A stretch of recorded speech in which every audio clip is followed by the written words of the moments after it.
As Republicans and Democrats vie for political power during the election season, the angst that each side has for the other continues to push the parties apart. But is there a way to bring the parties back together, as in a time when there was more bipartisan effort? Bill Priestley asked our experts how they would close the great American divide.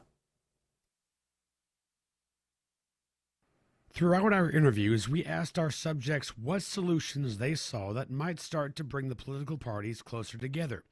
Almost all of them were unanimous in their conclusions, but just said it in a different way.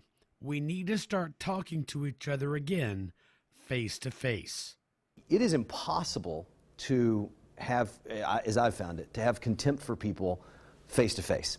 Like, I can have a conversation with somebody that is a Democratic socialist, hardcore Democrat, Bernie Sanders supporter, and if I'm talking to him in the flesh, I am inclined to also see the things that we have in common. I think we have more in common than not, and I think we have to recognize those issues that we have in common.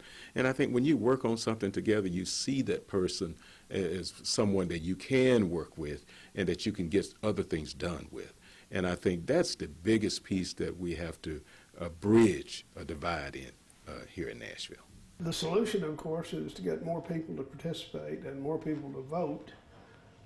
If we had as many people voting and participating as watching Fox News or MSNBC, we'd probably have a pretty strong country. The best thing to happen would be for the two parties to listen, or really three parties, because we have independent party. And I just thought of that. Independent party is there, not a number, they're there. Well, you're not going to be motivated to find out the other person's point of view if you don't see the importance of that. So I think part of what we have to do in changing the course is we've got to help people understand why that differences are actually good. That we fill in each other's deficiencies when we, because you have this over here, then you have strengths here and you have strengths here, but together we're better. That's the main culprit, is incorrect, and I hate to borrow a phrase from Trump, but false news. It's on both sides.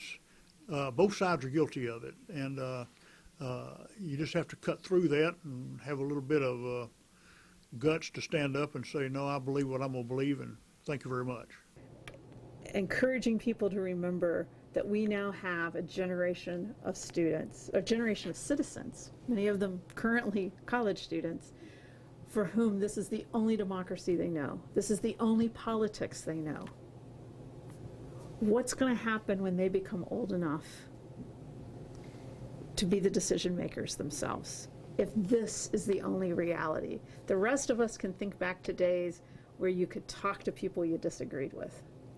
This is like politics as reality television, and that should be disturbing to all of us.